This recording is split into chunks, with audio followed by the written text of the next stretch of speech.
Hello everyone, I hope कि आप सब अच्छे होंगे। आज हम इस वीडियो में प्रोकैरियोट और यूकैरियोट के डिफरेंस को बेसिक से कवर करेंगे। तो स्टार्ट करते हैं। आर.एच. विटेकर, जो कि एक अमेरिकन इकोलॉजिस्ट थे, इन्होंने लिविंग वर्ल्ड को 5 किंगडम्स में डिवाइड किया। जो भी हमारा वर्ल्ड है, इसमें जो लिविंग ऑर्गेनिजम्स हैं उनको 5 किंगडम में डिवाइड किया। That is Monera, protista, fungi, Plantae and animalia.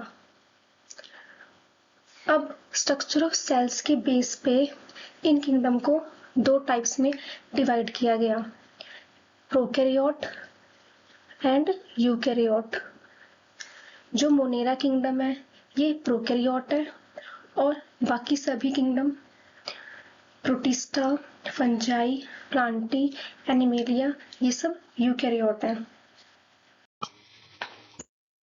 Eukaryote cell, first इसका मीनिंग क्या है? Prokaryote, pro means primitive, karyon means nucleus, means इनके पास जो न्यूक्लियस रहता है प्रिमिटिव टाइप का रहता है, मीन्स पुराना रहता है न्यूक्लियस।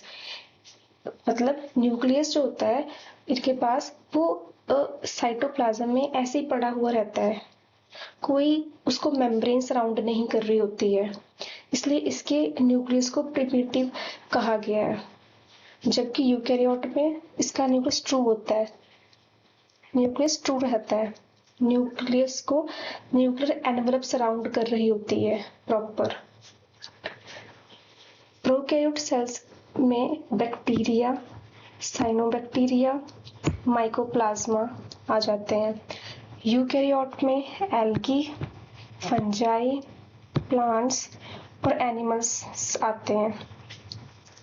यहाँ स्ट्रक्चर हम जनरल देख सकते हैं। जो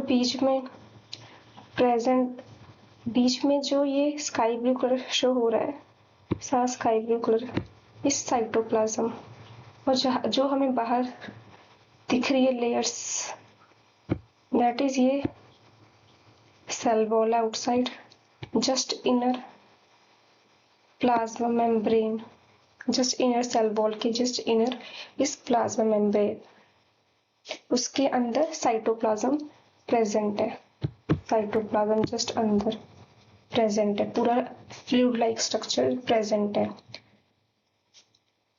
यहाँ दूसरे साइड यूकैरियोटिक सेल में भी बाहर सेल वॉल और फिर अंदर प्लाज्मा मेम्ब्रेन प्रेजेंट है, और जो अंदर हमें दिखाई दे रहा डायग्राम में येलो फ्लूइड लाइक स्ट्रक्चर सारा साइटोप्लाज्म में है, जिसपे सारे ऑर्गेनेल्स प्रेजेंट दिखाई दे रही हैं।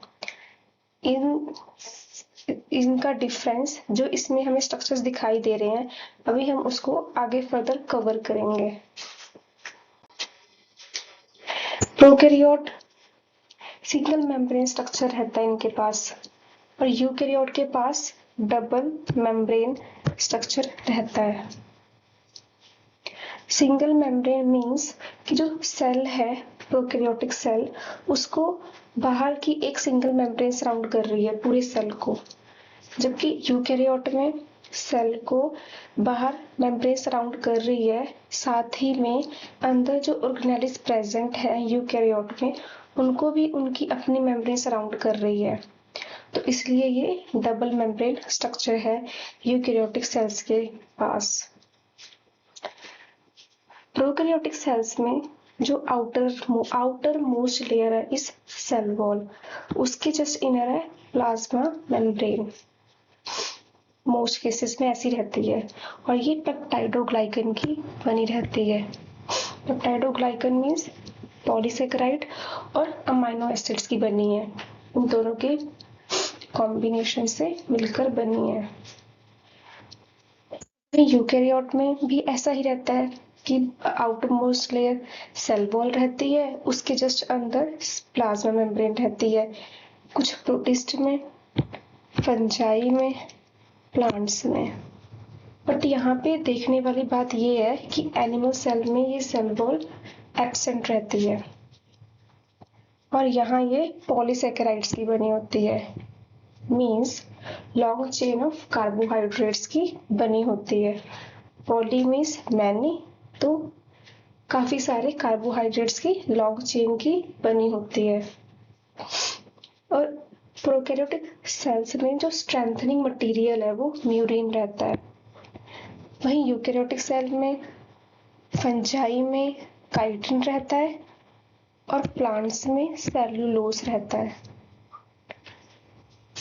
अब जो प्रोकैरियोटिक सेल्स की सेल मेम्ब्रेन है, जो कि सेल वॉल के जस्ट इनर प्रेजेंट है, या तो उसे हम सेल मेम्ब्रेन भी कहते हैं या प्लाज्मा मेम्ब्रेन भी कहते हैं, बात एक ही है।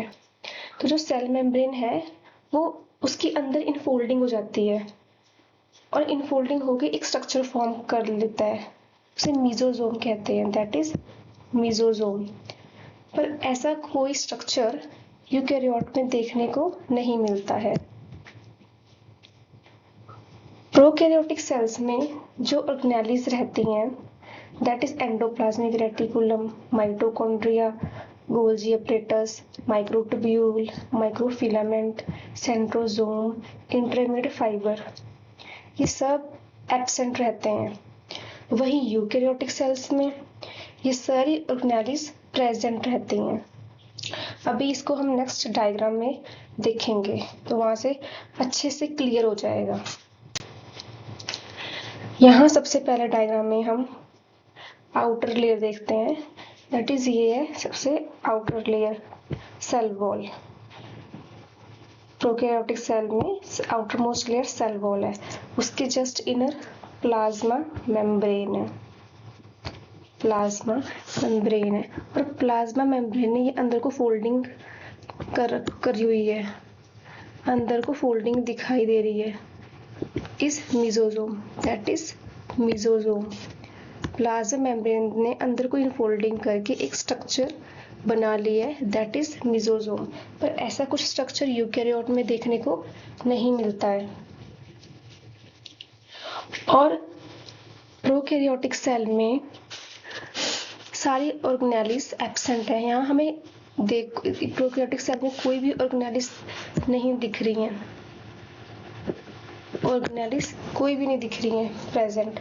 वहीं यूकैरियोट में सारी ऑर्गेनेलिज प्रेजेंट है, that is mitochondria, microtubule, centrosome, microfilament, endoplasmic reticulum, intermediate fibres, Golgi apparatus, ये सब ऑर्गेनेलिज प्रेजेंट है। हाँ, हमने एक और डिफरेंस पढ़ा कि डबल मेम्ब्रेन स्ट्रक्चर है यूकैरियोट में, मींस एक तो पूरे सेल को मेम्ब्रेन सराउंड कर रही है, साथ में जो ये ऑर्गेनेलिज है, सपोज ये माइटोकॉन्ड्रिया, इसके पास भी अपनी एक मेम्ब्रेन है, तो ऑर्गेनेलिज की अपनी जो मेम्ब्रेन है वो, और पूरे सेल को जो मेम्ब्रेन सराउंड कर रही है बाहर, ये दोनों को मिला के हम कहेंगे इस double membrane structure. But prokaryote में तो कोई ऑर्गेनेलिज प्रेजेंट ही नहीं है, इसको सिर्फ ओवरऑल बाहर की लेयर सराउंड कर रही है जो, तो इसलिए इसको सिंगल मेम्ब्रेन स्ट्रक्चर कहते हैं प्रोकैरियोटिक सेल को। प्रोकैरियोटिक सेल्स में सैप वैक्यूल एब्सेंट रहता है और गैस वैक्यूल हो भी सकता है और नहीं भी। वहीं यूकैरियोटिक सेल्स में ये सैप वैक्यूल्स कॉमन रहते हैं, होता ही है कॉमनली। प्रोकैरियोटिक सेल्स में राइबोसोम्स 70S रहते हैं और ये राइबोसोम्स या तो साइटोप्लाज्म में ऐसे ही फ्रीली पड़े रहते हैं या ये सेल मेम्ब्रेन से जुड़े रहते हैं। वहीं यूकैरियोटिक सेल्स में ये राइबोसोम्स 80S रहता है, ये यहाँ भी साइटोप्लाज्म में फ्रीली पड़ रहता है या एंडोप्लाज्मिक रेटिकुलम या न्यूक्लियर एनवलप से जुड़ा रहता है। अब जो न्यूक्लियर मटेरियल है, दैट इज DNA, ये कोई न्यूक्लियर एनवलप से सराउंड नहीं रहता है प्रोकैरियोटिक सेल्स में, ऐसे ही साइटोप्लाज्म में पड़ा रहता है। इसी के कारण इसको न्यूक्लियोइड कहते हैं कि न्यूक्लियस, जैसे न्यूक्लियर मटेरियल DNA को कोई भी कोई भी न्यूक्लियर एनवेलप सराउंड नहीं कर रहा है, इसी के कारण इसको न्यूक्लियोइड कहते हैं इन प्रोकैरियोटिक सेल्स। वहीं यूकैरियोटिक सेल्स में जो ये न्यूक्लियर मटेरियल है, इस डीएनए, इसको एक न्यूक्लियर एनवेलप सराउंड करता है, प्रॉपर न्यूक्लियर एनवेलप सराउंड करता है, जिसके कारण इसको न्यूक्लियस कहते हैं। और इसी के कारण ये न्यूक्लियर एनवेलप के कारण ही ये जो कि साइटोप्लाज्म में बाकी ऑर्गेनेलिस प्रेजेंट है ये डिफरेंशिएट हो पाता है। न्यूक्लियर एनवेलप के कारण ही न्यूक्लियस बाकी ऑर्गेनेलिस से डिफरेंशिएट हो पाता है।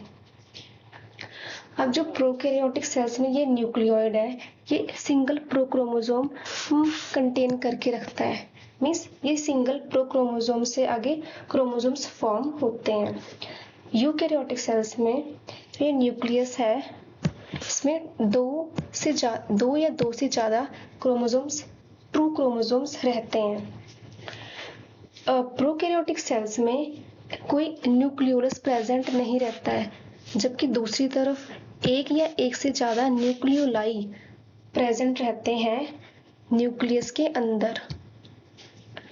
प्रोकैरियोटिक सेल्स में जो कि सेल है ये हैप्लॉइड रहते हैं, means single set of chromosomes रहता है। वहीं यूकैरियोटिक सेल्स में सेल डिप्लॉइड रहते हैं, मीन्स 2 सेट ऑफ क्रोमोसोम्स रहते हैं। प्रोकैरियोटिक सेल में ये जो न्यूक्लियर मटेरियल है दैट इज डीएनए, इसको कोई न्यूक्लियर एनवेलप सराउंड नहीं कर रही है, इसी कारण इसको न्यूक्लियोइड कहते हैं, इस न्यूक्लियोइड। वहीं यूकैरियोटिक सेल्स में यहाँ हमें क्लियरली दिखाई दे रहा है कि न्यूक्लियस को मेम्ब्रेन सराउंड कर रही है, न्यूक्लियर एनवेलप सराउंड कर रहा है, इसलिए इसे न्यूक्लियस कहते हैं। एनिमल सेल में भी, प्लांट सेल में भी, सभी यूकैरियोटिक सेल्स में ऐसा रहता है कि न्यूक्लियस को न्यूक्लियर एनवेलप सराउंड करती है।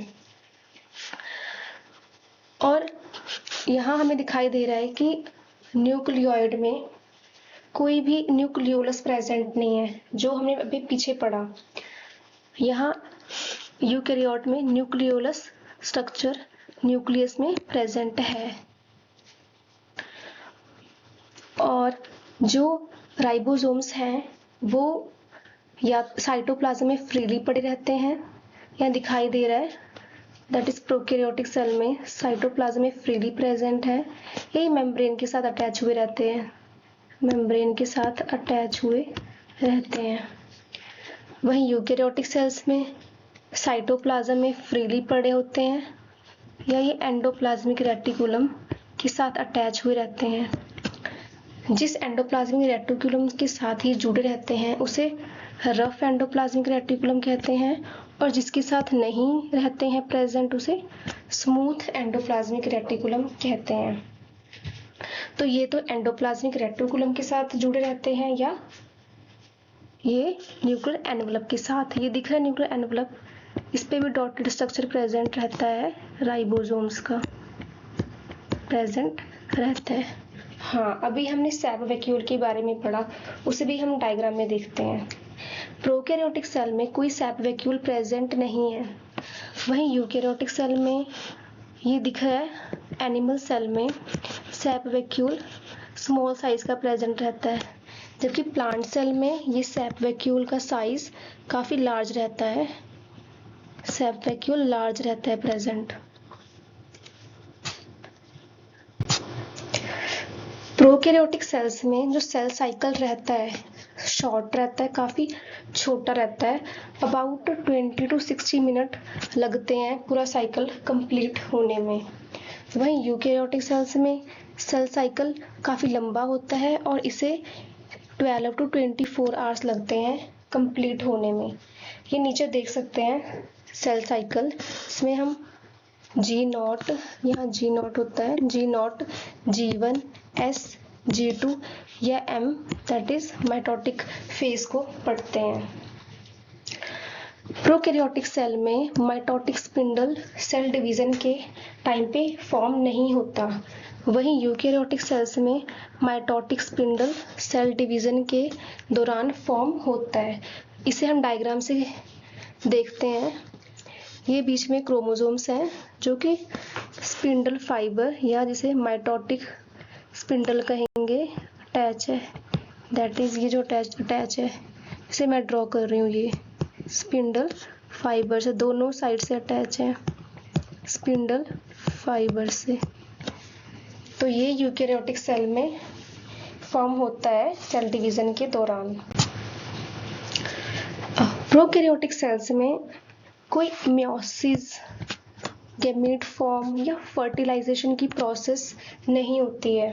वहीं यूकेरियोटिक सेल में मियोसिस होता है, मीन्स क्रोमोसोम्स का नंबर हाफ हो जाता है ड्यूरिंग गैमीट फॉर्मेशन, और गैमीट फॉर्म भी होते हैं और fertilisation that is true fertilisation भी होती है सेक्सुअल रिप्रोडक्शन के दौरान। ये सब देखने को मिलता है सेक्सुअल रिप्रोडक्शन के दौरान।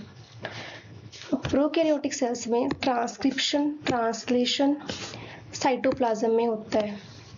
अब ये ट्रांसक्रिप्शन और ट्रांसलेशन क्या है, ये एक खुद बड़े टॉपिक है, अपने फर्दर एक बड़े टॉपिक है खुद में, पर हम यहाँ जनरल पढ़ते हैं कि ये होता क्या है। तो ट्रांसक्रिप्शन एक, इसमें क्या होता है कि डीएनए से आरएनए फॉर्म होता है, दैट इज वो आरएनए इज मैसेंजर आरएनए। फिर ट्रांसलेशन में उस मैसेंजर आरएनए से प्रोटीन की सिंथेसिस होती है, प्रोटीन की सिंथेसिस होती है।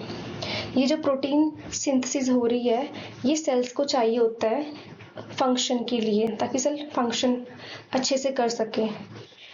वहीं यूकेरियोटिक सेल्स में ये जो ट्रांसक्रिप्शन होती है, ट्रांसक्रिप्शन न्यूक्लियस में होती है, जबकि ट्रांसलेशन साइटोप्लाज्म में होती है। और ट्रांसक्रिप्शन के दौरान जो ये मैसेंजर आरएनए है, इसकी कोई प्रोसेसिंग नहीं होती है, कोई काट छांट नहीं होती है इन प्रोकैरियोट्स। वहीं यूकेरियोटिक सेल्स में इस मैसेंजर आरएनए की प्रोसेसिंग होती है। क्यों होती है? क्योंकि मैसेंजर आरएनए में कोडिंग रीजन और नॉन कोडिंग रीजन दोनों रीजन प्रेजेंट रहते हैं। तो प्रोसेसिंग के दौरान जो नॉन कोडिंग रीजन है इसे रिमूव किया जाता है, इसलिए यूकेरियोटिक सेल्स में मैसेंजर आरएनए की प्रोसेसिंग होती है। प्रोकैरियोटिक सेल्स में डीएनए सर्कुलर रहता है ऐसे ऐसे सर्कल, और यूकेरियोटिक सेल में जो न्यूक्लियर डीएनए, जो न्यूक्लियस के पास डीएनए है वो लीनियर रहता है, जबकि एक्स्ट्रा न्यूक्लियर डीएनए मीन्स जो न्यूक्लियस के अलावा प्रेजेंट है बाहर, वो सर्कुलर रहता है। जो डीएनए है वो सिर्फ साइटोप्लाज्म में रहता है इन प्रोकैरियोटिक सेल्स, जबकि यूकेरियोटिक सेल्स में डीएनए न्यूक्लियस के पास भी प्रेजेंट रहता है और माइटोकॉन्ड्रिया के पास भी रहता है और क्लोरोप्लास्ट के पास भी रहता है। क्लोरोप्लास्ट ये प्लांट सेल में प्रेजेंट रहते हैं, तो इसके पास भी डीएनए प्रेजेंट रहता है। और जो ये माइटोकॉन्ड्रिया और क्लोरोप्लास्ट के पास प्रेजेंट रहता है, मतलब न्यूक्लियस के बाहर ऑर्गेनेलिस के पास प्रेजेंट रहता है, that is mitochondria and chloroplast. इसे ही एक्स्ट्रा न्यूक्लियर डीएनए कहते हैं, कि न्यूक्लियस के बाहर जिनके पास प्रेजेंट है DNA is extra nuclear DNA. तो प्रोकैरियोटिक सेल में जो प्रोटीन सिंथेसिस होती है वो सिर्फ साइटोप्लाज्म में ही होती है। वहीं यूकेरियोटिक सेल्स में जो प्रोटीन सिंथेसिस होती है साइटोप्लाज्म में भी होती है, साथ में ही एंडोप्लाज्मिक रेटिकुलम में, माइटोकॉन्ड्रिया में और क्लोरोप्लास्ट में भी होती है। यहाँ हम डायग्राम में देख सकते हैं प्रोकैरियोटिक सेल में जो डीएनए है वो सिर्फ साइटोप्लाज्म में प्रेजेंट रहता है, अंदर सिर्फ साइटोप्लाज्म में डीएनए प्रेजेंट रहता है। वहीं यूकेरियोटिक सेल में साइटोप्लाज्म में भी प्रेजेंट रहता है और माइटोकॉन्ड्रिया में भी प्रेजेंट रहता है, और ये क्लोरोप्लास्ट में भी प्रेजेंट रहता है। क्लोरोप्लास्ट जो प्लांट सेल में प्रेजेंट रहता है वहां भी प्रेजेंट रहता है डीएनए। तो जो प्रोटीन सिंथेसिस की प्रोसेस है प्रोकैरियोटिक सेल में सिर्फ साइटोप्लाज्म में होती है, वहीं यूकैरियोटिक सेल में प्रोटीन सिंथेसिस साइटोप्लाज्म में भी होता है और माइटोकॉन्ड्रिया में भी होता है, एंडोप्लाज्मिक रेटिकुलम में भी होता है, एंडोप्लाज्मिक रेटिकुलम में भी होता है और क्लोरोप्लास्ट में भी होता है, जो कि स्ट्रक्चर प्लांट सेल में प्रेजेंट रहता है, वहाँ भी प्रोटीन सिंथेसिस की प्रोसेस होती है। प्रोकैरियोटिक सेल्स में प्लाज्मिड और पिगलाई प्रेजेंट रहता है, वहीं यूकैरियोटिक सेल्स में ऐसा कोई स्ट्रक्चर दैट इज प्लाज्मिड और पिगलाई प्रेजेंट नहीं रहता है। मोस्टली जो प्रोकैरियोट ये नॉन सेक्सुअल ऑर्गेनिजम्स रहते हैं, वहीं यूकैरियोट में ये यहाँ सेक्सुअल ऑर्गेनिजम्स रहते हैं मोस्टली। जो प्रोकैरियोटिक सेल है इसका साइज छोटा रहता है और डीएनए भी कम रहता है देन यूकैरियोटिक सेल्स, जबकि यूकैरियोटिक सेल्स का साइज लार्ज रहता है और डीएनए भी ज़्यादा रहता है प्रोकैरियोट के कंपैरिजन में।